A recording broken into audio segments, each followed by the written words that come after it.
আসসালামু আলাইকুম বন্ধুরা, ওয়াইটি স্টুডিও অ্যাপের ভিতরে এমন একটি সেটিংস রয়েছে যে সেটিংসটি আপনি যদি অফ করে রাখেন তাহলে আপনার চ্যানেল কখনোই আপনি মনিটাইজ পাবেন না। এটা আমার কথা না, এটা ইউটিউবের কথা। ভুলেও আপনারা ওয়াইটি স্টুডিওর অ্যাপের এই সেটিংসটি আপনি অফ করতে যাবেন না। যদি অফ করেন তাহলে আপনার মনিটাইজও কিন্তু অফ হয়ে যাবে। বন্ধুরা, এই সিস্টেমটা অনেকেই জানে না। না জানার কারণে অধিকাংশ কন্টেন্ট ক্রিয়েটরেরই চ্যানেল এখন ডিমনিটাইজ হয়ে যাচ্ছে। অর্থাৎ চ্যানেলে তারা মনিটাইজ কখনোই পাচ্ছে না। 1000 সাবস্ক্রাইবার এবং 4000 ঘন্টা ওয়াচ টাইম ঠিকই তারা কমপ্লিট করে নিচ্ছে, কিন্তু মনিটাইজেশনের সময় তারা মনিটাইজ পাচ্ছে না। কেন পাচ্ছে না, কিসের কারণে পাচ্ছে না, সেটা আমি আপনাদেরকে দেখাচ্ছি। ধরুন আপনি ভিডিও আপলোড করলেন আপনার চ্যানেলে, ঠিক আছে? আপনার চ্যানেলে 4000 ঘন্টা ওয়াচ টাইম পূরণ হয়ে গেছে, 1000 সাবস্ক্রাইবারও পূরণ হয়ে গেছে। এবার আপনি কি করলেন, ওয়াইটি স্টুডিও অ্যাপে আসলেন। ওয়াইটি স্টুডিও অ্যাপের ভেতরে এসে আপনি কি করলেন, যে কোনো একটা ভিডিওতে ক্লিক করলেন। ভিডিওতে ক্লিক করার পরে সেই ভিডিওর যে রিনেম অপশান সেখানে গেলেন। এবার এখান থেকে ভিজিবিলিটি এখানে ক্লিক করে ভিডিওটা হয় আনলিস্টেড মোড নয় প্রাইভেট করে আপনারা রেখে সেভ করে দেন।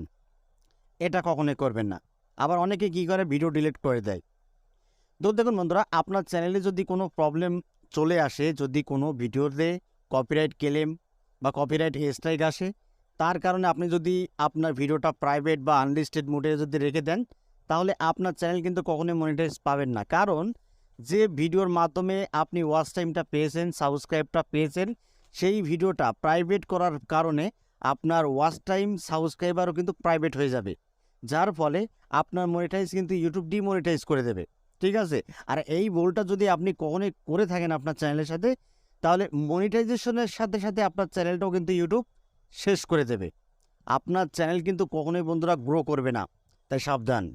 যদি আপনি ইউটিউব থেকে ইনকাম করতে চান তাহলে কখনোই একটা ভিডিও আপলোডের পরে সেই ভিডিওটাকে আপনি প্রাইভেট বা আনলিস্টেড মোডে রেখে দেবেন না, ঠিক আছে? যদি আপনার চ্যানেলে কোনো স্ট্রাইক বা কপিরাইট ক্লেম চলে আসে, আপনি ইউটিউবের সাথে কন্ট্যাক্ট করতে পারেন, বা কে আপনার চ্যানেলে স্ট্রাইকটা দিয়েছে তার সাথে আপনি যোগাযোগ করতে পারেন। যোগাযোগ করে আপনার চ্যানেল থেকে আপনি স্ট্রাইকটা তুলে নিতে পারেন। তাই বলে আপনি ভিডিও কখনোই ডিলিট করতে যাবেন না এবং প্রাইভেট করবেন না, ঠিক আছে বন্ধুরা? এই ভুলটা করলে কিন্তু আপনার চ্যানেলও শেষ হয়ে যাবে, আপনি মনিটাইজও কিন্তু পাবেন না। তো আশা করি আপনারা ক্লিয়ারলি বুঝতে পেরেছেন বন্ধুরা। এই ভুলটা কখনোই কেউ করবেন না, স্বপ্নও করবেন না। তো তো বন্ধুরা, ভিডিওটা এই পর্যন্তই ছিল। যদি ভিডিওটা ভালো লাগে তাহলে একটি লাইক করে দেবেন। আর চ্যানেলে যদি নতুন হয়ে থাকেন তাহলে চ্যানেলটি সাবস্ক্রাইব করে বেল আইকনটি অন করে রাখবেন, এরকম YouTube related tips and tricks পেতে। তো বন্ধুরা, আজকের মতো এখানেই বিদায় নিচ্ছি। দেখা হবে অন্য কোনো নেক্সট ভিডিওতে। সবাই ভালো থাকুন, ধন্যবাদ।